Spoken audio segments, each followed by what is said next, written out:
क्या बिहार की राजनीति में सब कुछ ठीक चल रहा है?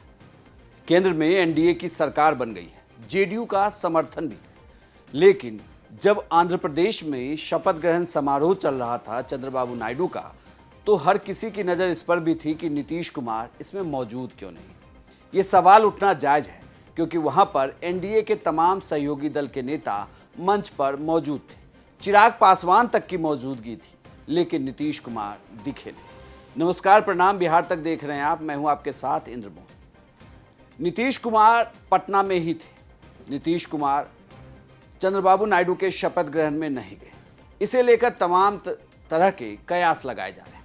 ये कहा जा रहा है कि नीतीश कुमार के पास पहले से कुछ काम था जिसकी वजह से वो नहीं गए, लेकिन आरजेडी इसे लेकर सवाल कर रही है। सवाल उठता भी है क्योंकि एनडीए की सरकार के गठन के बाद किसी राज्य में शपथ ग्रहण समारोह में नीतीश कुमार का शामिल होने का पहले से तय कार्यक्रम था, लेकिन उसके बाद वो वहां मौजूद नहीं होते।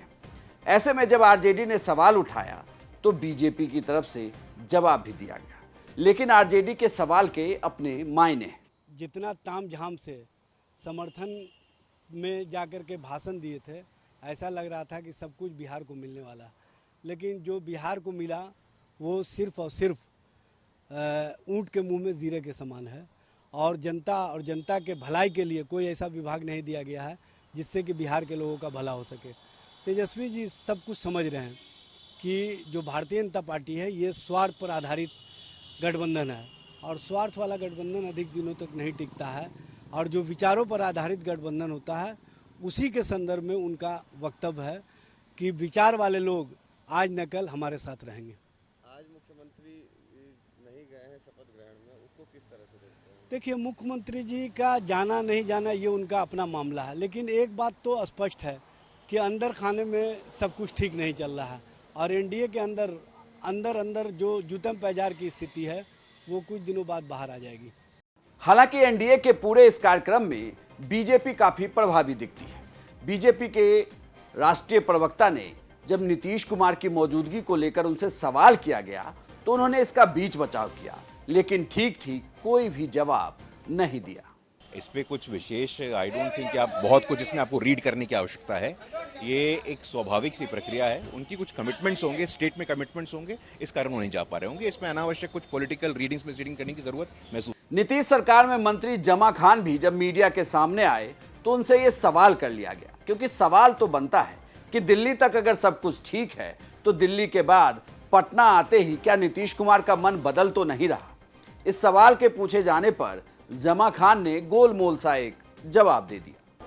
अब वो ही नहीं बताएंगे इसका मामला क्या है, जाना नहीं जाना आपकी भी जानकारी, भी जानकारी नहीं थी। जाना होगा तो सामने आएगा, नहीं जाना होगा तो कोई कारण होगा। कारण क्या, ये हो सकता है कि तबियत ठीक न हो, नहीं जाना चाहें, यही हो सकता है। नीतीश कुमार ने हालांकि एनडीए के समर्थन के वक्त बार बार ये बात वो कहते रहे कि विश्वास रखिए इस बार वो कहीं जाएंगे नहीं, लेकिन उस वक्त आप याद रखिए कि नीतीश कुमार दिल्ली में मौजूद थे, लेकिन अब नीतीश पटना में अपने घर में मौजूद हैं।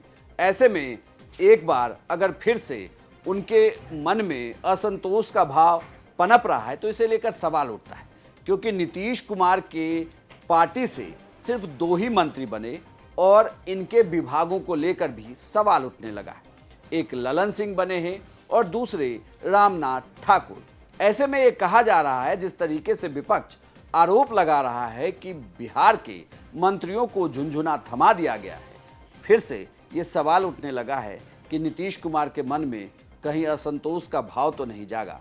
क्या नीतीश कुमार एक बार फिर से पाला बदलने वाले हैं, या बिहार में जिस बात की वो मांग कर रहे थे कि विधानसभा चुनाव जल्द से जल्द हो जाएं, इसके लिए वो संकेत देने शुरू कर रहे हैं।